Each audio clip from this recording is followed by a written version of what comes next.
Dear learners and viewers, ভাই ও বোনেরা, someone's grammar স্কুলে আপনাদের স্বাগতম।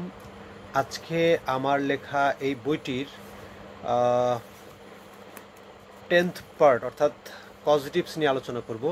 আজকের এই অ্যাডভান্সড গ্রামার মডিউলে আমরা জানি এখানে শব্দটি আগে দেখি, পজিটিভ ভার্ব বা পজিটিভ কোনগুলো। আসলে কজ মানে কিন্তু ঘটানো, অর্থাৎ যখন কোনো সাবজেক্ট, যখন কোনো কর্তা, নর্মালি আমাদের বাক্যগুলোর ক্ষেত্রে কি হয়, একজন সাবজেক্ট কোনো একটি কাজ করে থাকেন। এখন শুধু করার কাজটাও কিন্তু কাজ, আবার আমরা ভয়েস বা তার আগে কিছু অংশে আমরা দেখেছি যে হওয়ার কাজটাও কিন্তু কাজ। তো এখন করার কাজ এবং হওয়ার কাজ এই দুটাই কিন্তু কাজ। এখন এই কাজগুলোই আসলে যখন অন্য কোনো সাবজেক্ট অন্য কোনো ব্যক্তিকে দিয়ে বা কাজটি করায়, তখন কিন্তু এটাকে বলা হবে পজিটিভ। এখানে সাবজেক্ট, যে মেইন সাবজেক্ট, সেও কিন্তু কাজ করাবে, মানে কাউকে দিয়ে কাজ করানোটাও তো একটা কাজ।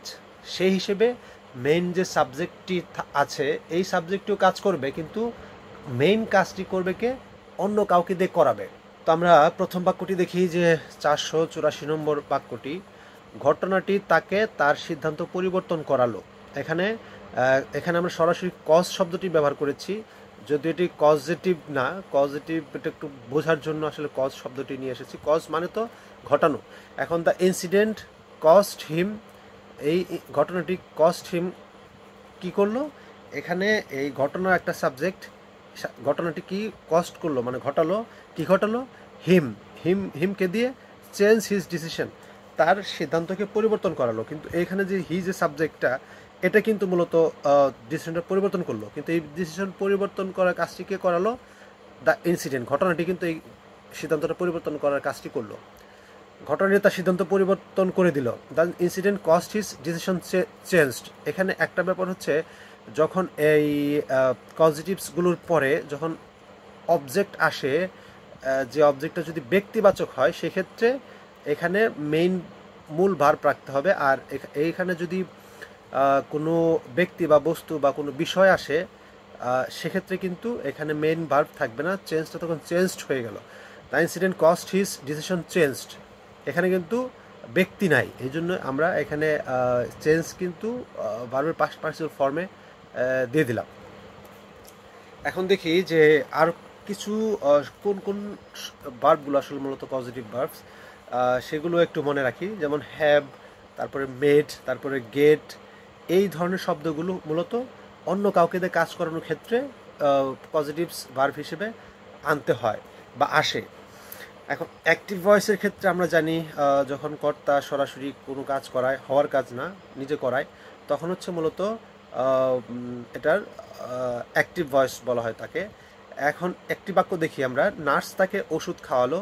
নার্স মেড হিম, আমরা আগেই বলেছি মেক, মেক হচ্ছে পজিটিভ ভার্বস। নার্স কী করলো? মেড হিম, এখানে যদি পাস্ট ফর্ম আমরা বলছি, এই জন্য মেড বলছি, তাছাড়া হয়তো মেক।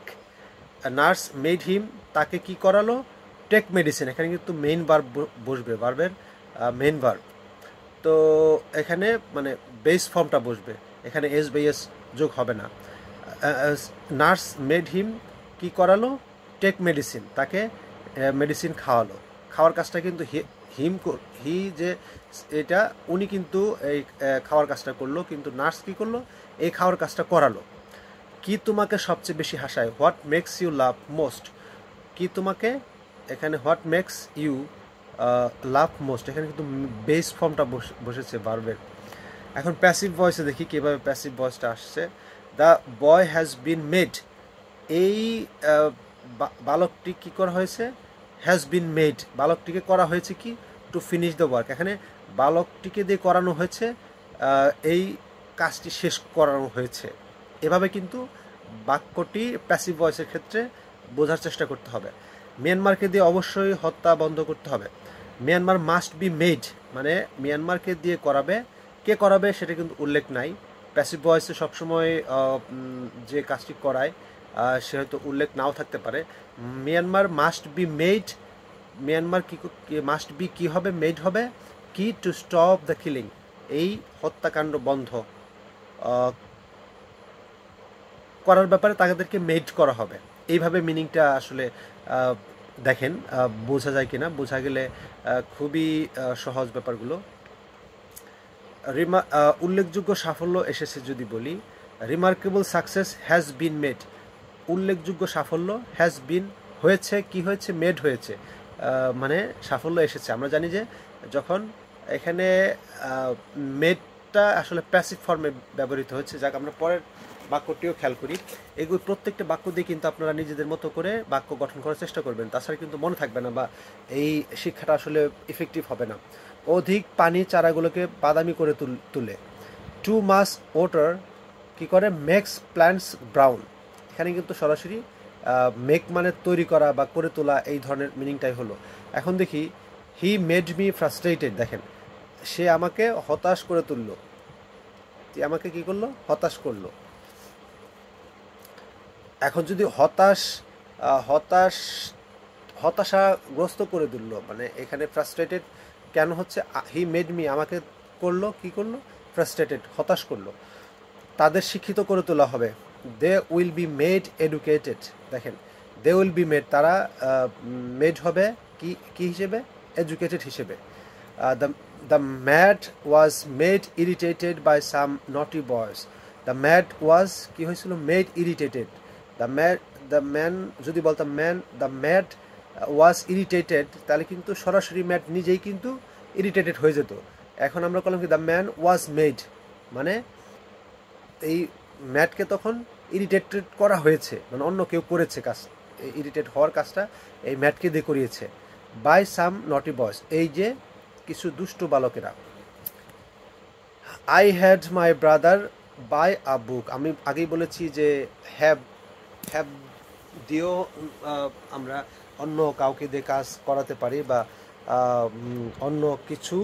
অন্য কোনো একটা কাজ আমরা মানে সম্পন্ন করতে পারি। যেমন আই হ্যাড মাই ব্রাদার, আমার ভাইকে দিয়ে বাই আ বুক। এখানে কিন্তু বাইস হবে না বা বট হবে না। আই হ্যাড মাই ব্রাদার, আমার ভাইকে দিয়ে একটি বই কিনালাম। He is having me do the work. He is having me মানে প্রেজেন্ট কন্টিনিউয়াস টেন্সে যদি বলি, হি ইজ হ্যাভিং মি কি করছে, আমাকে দিয়ে ডু দ্য ওয়ার্ক, কাজটি করিয়ে নিচ্ছে। I must have my shirt ironed. এখন আগে যেটা বলেছি যে হ্যাভ, মেড, মেক অথবা গট, এইগুলো দিলে এই শব্দগুলোর পর যদি ব্যক্তিবাচক কিছু আসে সেক্ষেত্রে মূল ভার্ব বসবে। আর যদি এখানে আয়রন শার্ট, মাই শার্ট কিন্তু আয়রনড হবে, মাই শার্ট কিন্তু আয়রন করবে না। এই জন্য I must have my shirt ironed, এভাবে বাক্যটি করতে হবে। এখানে কিন্তু ভার্বের পাস্ট পার্টিসিপল ফর্ম দিতে হবে আয়রনের। I did not have any papers, আমার I did not have my papers attested by him, আমি তাকে দিয়ে এই আমার কাগজপত্রগুলো অ্যাটেস্টেড করাইনি। মানে কি, আপনি এখানে নেগেটিভ সেন্সেও কিন্তু বাক্যটি ব্যবহার করতে পারলেন।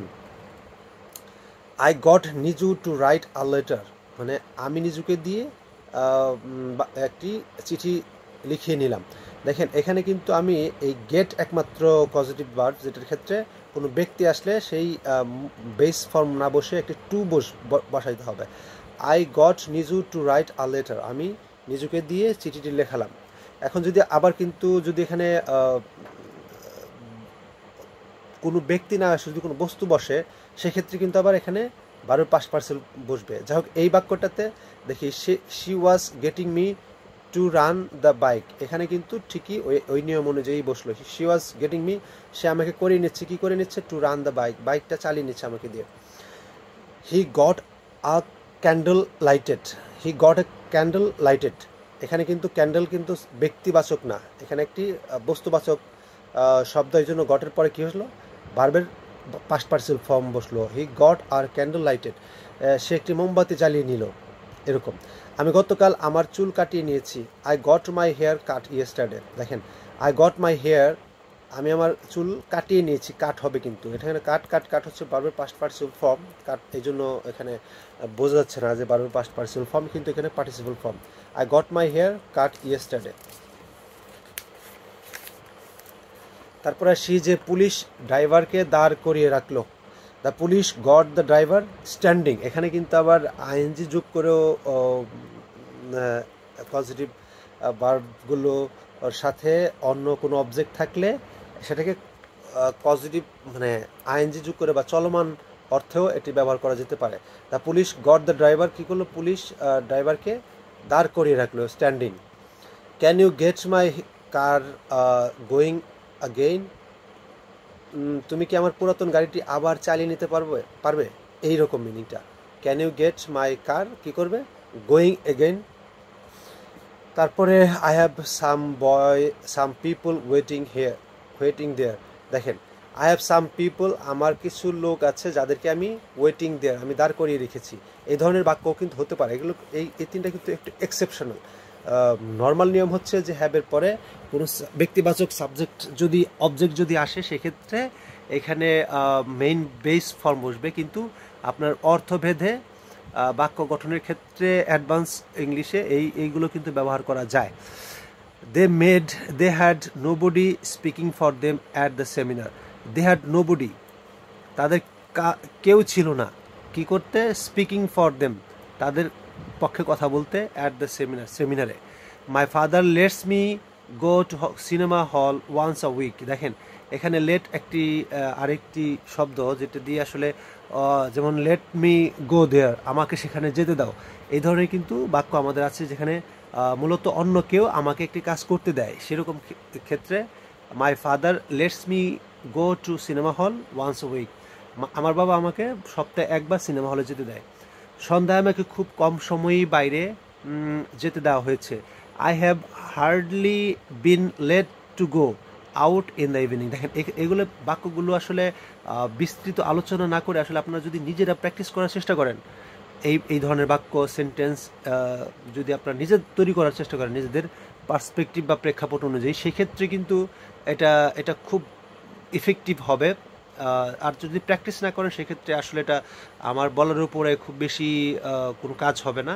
এটা প্র্যাকটিসের মধ্যে নিয়ে বারবার প্র্যাকটিস করতে করতে আপনার মনের মধ্যেই ব্যাপারগুলো নিয়ে আসতে হবে, তবেই আপনারা খুব সহজে ইংরেজিটা শিখতে পারবেন। তো আজকের মতো এ পর্যন্তই, আগামী ভিডিও দেখার আমন্ত্রণ জানিয়ে আজকের মতো বিদায় চাইছি। Thanks for watching.